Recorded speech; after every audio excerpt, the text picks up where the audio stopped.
Hi friends, this is Himanshu from Dev Advisory. आज के इस वीडियो में हम पहले निफ्टी का चार्ट डिस्कस करेंगे और फिर कुछ एलिवेट वेव और स्क्वीज के ट्रेड सेटअप हम डिस्कस करेंगे। तो निफ्टी में देखिए कि यहाँ पर जो स्विंग लो था, मैंने आपको बताया था कि 15,465 के हमारी डिस्कशन हुई थी कि जब तक ये स्विंग लो प्रोटेक्टेड है तब तक ये स्ट्रक्चर बुलिश है। और Nifty was in A squeeze. हम यहाँ पे देखें तो काफ़ी लंबे टाइम से कंसोलिडेशन में चल रहा था।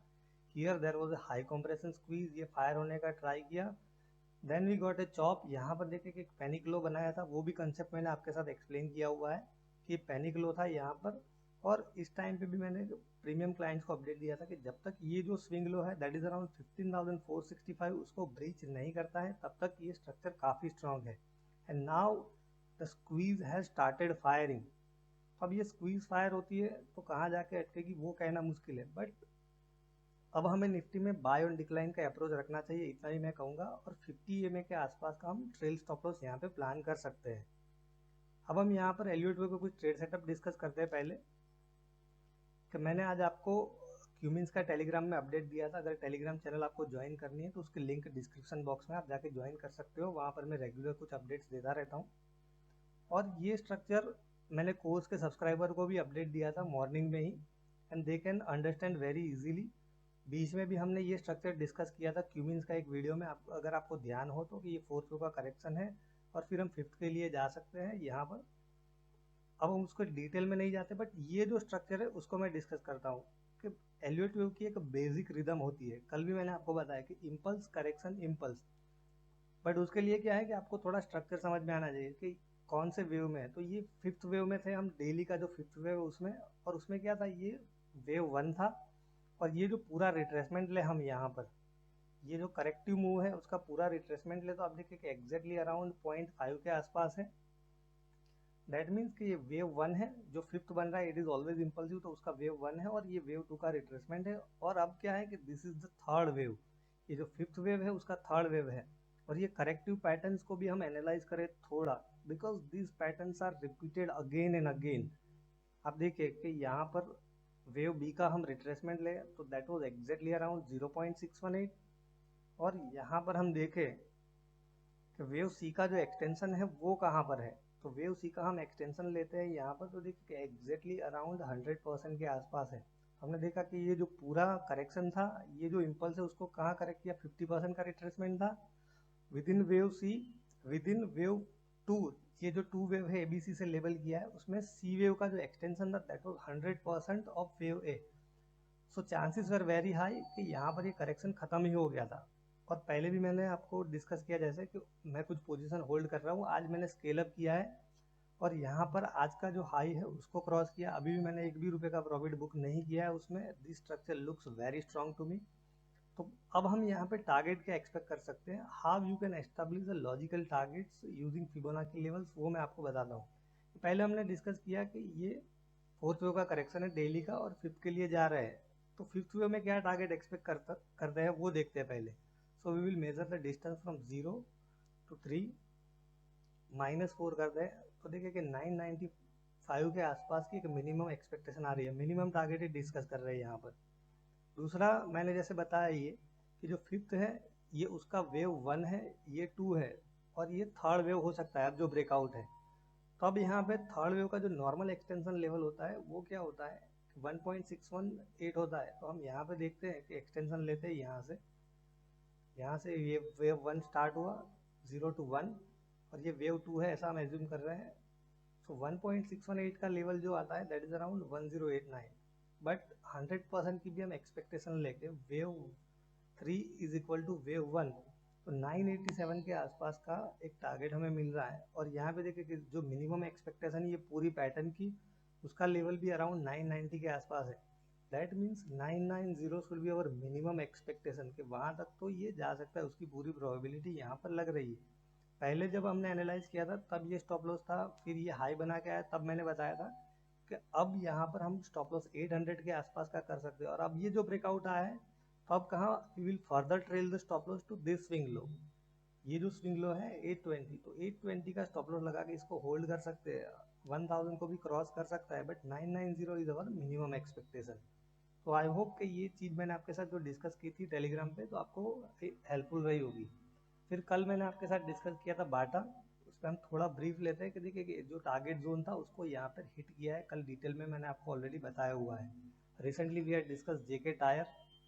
जेके टायर का स्ट्रक्चर मैंने आपके साथ बहुत ही डिटेल में डिस्कशन किया था यहाँ पर, और ये हमने लेबलिंग की थी यहाँ पर कि दिस इज़ 1 2 3 4 एंड 5, ये आप भूल जाइए because we have to be practical. और मेरा कोर्स का जो गोल है that is also I want to make you good Elliott wave trader, not a good Elliott wave analyst. ये स्ट्रक्चर हमने डिस्कस किया था और मैंने आपको बताया कि एक रनिंग फ्लैट बनने की पॉसिबिलिटीज लग रही है, और रनिंग फ्लैट हुआ तो एक स्ट्रॉन्ग डायरेक्शनल मूव आ सकता है। और 151 के ऊपर हमने प्लान किया था कि उसको बाय करेंगे। 151 को कल क्रॉस किया and this was our stop loss. और आप देखिए कि 159 के आसपास का हाई बना, 8% का मूव है in no time. So this is the power of value tube. फिर एक जो स्ट्रक्चर मैंने आपके साथ रिसेंटली डिस्कस किया था, फिर एक इन्फो एज का स्ट्रक्चर मैंने आपके साथ डिस्कस किया था, उसको मैं थोड़ा ब्रीफ करता हूँ कि हमने जो डिस्कशन किया था यहाँ पे ट्रेडिशनल टेक्निकल एनालिसिस से मुझे काफ़ी स्ट्रॉन्ग लग रहा है इन्फो एज। तो मैं पहले यहाँ पर वो चार्ट आपके साथ एनालाइज करता हूँ नौकरी का। यहाँ पर हमने एनालिसिस की थी 29 जुलाई के आसपास, और 3 या 4% का उसमें ऑलरेडी मूव आया है।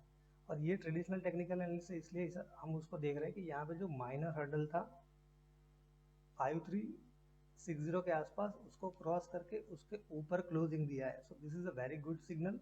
और कल मैंने बताया था कि मंथली और वीकली आरएसआई 60 के ऊपर है और डेली आरएसआई भी यहाँ पर 60 के ऊपर निकल गई है। तो this structure is getting stronger.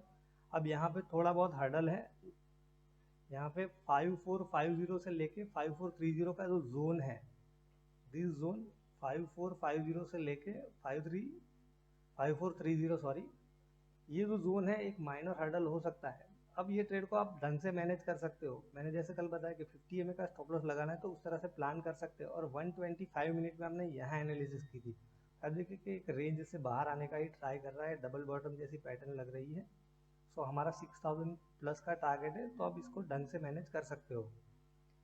अब हम यहाँ पर देखते हैं भारतीय एयरटेल का एलिवेटिव एनालिसिस में आपके साथ डिस्कस करना चाहूँगा यहाँ पर कि बीच में मैंने आपके साथ ये टेलीग्राम पर चार्ट शेयर किया था और अपडेट दिया था कि 577 का जो लेवल है वो क्रूशियल है। यहाँ पे देखिए कि बहुत सारे ऑल्टरनेटिव्स थे, बिकॉज ये रेंज में था तो बहुत सारे ऑल्टरनेट वेव काउंट पॉसिबल थे। अब हम उसमें नहीं जाते, इसको मैं रिमूव कर देता हूँ यहाँ से। अब मुझे क्या लग रहा है, मेरा जो प्रीफर्ड वेव काउंट है वो मैं आपको बताता हूँ। एक पॉसिबिलिटीज और भी है कि ये क्या हो सकता है कि थर्ड हो सकता है, फोर्थ का रिट्रेसमेंट है। बिकॉज हम देखें यहाँ पर कि ये वेव 2 हमने जो लेवल किया है, तो ये वेव 4 का रिट्रेसमेंट कहाँ पर है, that is exactly around 0.618। And wave 4 जो है वो वेव 1 की टेरिटरी में नहीं आ रहा है, तो ये थर्ड हो सकता है, ये फोर्थ हो सकता है और फिफ्थ के लिए जा सकते हैं, ऐसी भी पॉसिबिलिटीज़ है।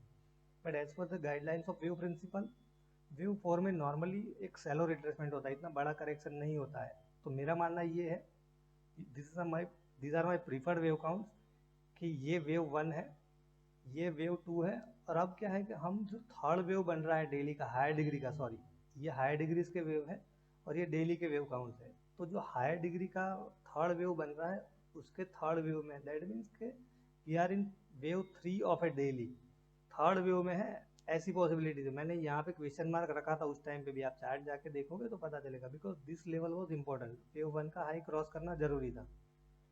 अब हम यहाँ पर देखते हैं कि क्या टारगेट एक्सपेक्ट कर सकते हैं अगर ये हमारी एनालिसिस सही है तो, और फिर देखेंगे कि स्टॉप लॉस कहाँ लगाना है। तो हम ऐसा एज्यूम करें कि this is wave 1 and this is wave 2, तो 1.618 का लेवल हम एक्सपेक्ट कर सकते हैं। तो ये जो टारगेट आएगा as per this pattern, that would be around 870 का टारगेट हम इसमें एक्सपेक्ट कर सकते हैं। और ये हमने यहाँ पर एज्यूम किया है कि this could be wave 1, this could be 2, और ये थर्ड ऑफ द थर्ड हो सकता है। तो अब हम यहाँ पे देखते हैं कि ये वेव 1 है, 2 है, तो थर्ड वेव में क्या टारगेट एक्सपेक्ट कर सकते हैं वो देखते हैं। पहले 0 to 1 -2 करते हैं, तो जो यहाँ पर एक शॉर्ट टर्म की हमारी जो एक्सपेक्टेशन बन रही है दैट इज अराउंड 644 के आसपास, और ये थर्ड ऑफ द थर्ड ही लग रहा है। कल मैंने आपको बताया था थोड़ा ट्रेडिशनल टेक्निकल एनालिसिस का भी हम यहाँ पे यूज़ कर सकते हैं, बिकॉज दे आर कॉम्प्लीमेंट्री। एक दूसरे के कॉम्पिटिटर नहीं है, बीच में भी मैंने आपको बताया था, they are complement each other. देखिए कि यहाँ पर ट्राइंगल के ब्रेकआउट है, सिमेट्रिकल ट्राइंगल ब्रेकआउट है, ऐसा हम कह सकते हैं। RSI जो है that is well above 60, ADX is rising, volumes are expanding. So ये पर्सनालिटी किस में होती है, वेव 3 में होती है। तो हम ऐसा कह सकते हैं कि ये जो हमारा लेवलिंग है यहाँ पर बहुत हद तक सही है।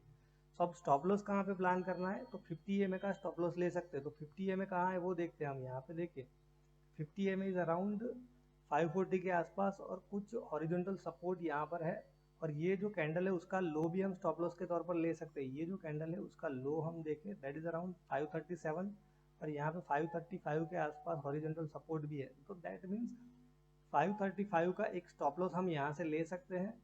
और हमारी एक्सपेक्टेशन जो बन रही है शॉर्ट टू मीडियम टर्म में दैट इज अराउंड 644। तो अगर आपके रिस्क रिवॉर्ड में ये ट्रेड फिट हो रहा है तो आप ये ट्रेड को प्लान कर सकते हो। अब हम यहाँ पर कुछ स्क्वीज के सेटअप डिस्कस करते हैं। तो निफ्टी FMCG इंडेक्स है, वो क्या है कि अब स्क्वीज से फायर होने का ट्राई कर रहा है।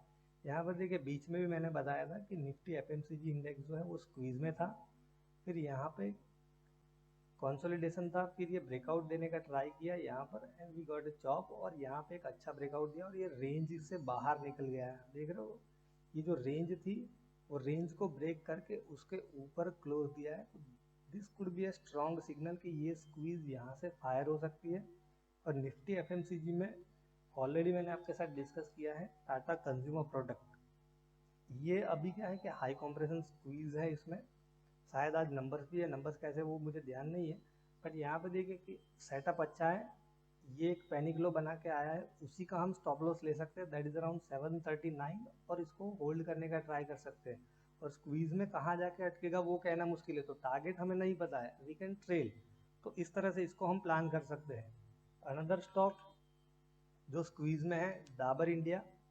डाबर इंडिया ये मैंने प्रीमियम एनालिसिस में कवर किया था, और ये स्क्वीज का सेटअप भी मैंने डिस्कस किया था। अब देखिए कि आज जो है रिजल्ट था उसका मार्केट आवर में ही, और उसको अच्छे से रिस्पॉन्ड भी किया है। और ये स्क्वीज अब क्या है कि फायर हो रही है, 560 के आसपास का आप स्टॉप लॉस ले सकते हो। फिर एक स्क्वीज का स्ट्रक्चर है that is looking good is Praj industries. Praj industries में देखिए कि ये शायद ASM में इसलिए क्या है कि ये थोड़ा यहाँ पर कंसोलिडेशन चल रहा है, एक हाई कॉम्प्रेशन स्क्वीज है, तो ये स्टॉक ध्यान में रख सकते हो। बीच में भी मैंने आपके साथ डिस्कस किया कि ये स्क्वीज जब भी फायर होगी एक स्ट्रॉन्ग डायरेक्शनल मूव आ सकता है, बिकॉज काफ़ी लंबे टाइम से यहाँ पे कंसोलिडेशन चल रहा है। फिर एक कल मैंने जो स्क्वीज का सेटअप भेजा था मेरे प्रीमियम क्लाइंट्स को, वो मैं आपके साथ यहाँ पर डिस्कस करता हूँ कि कैसे ये स्टॉक मैंने आइडेंटिफाई किया था।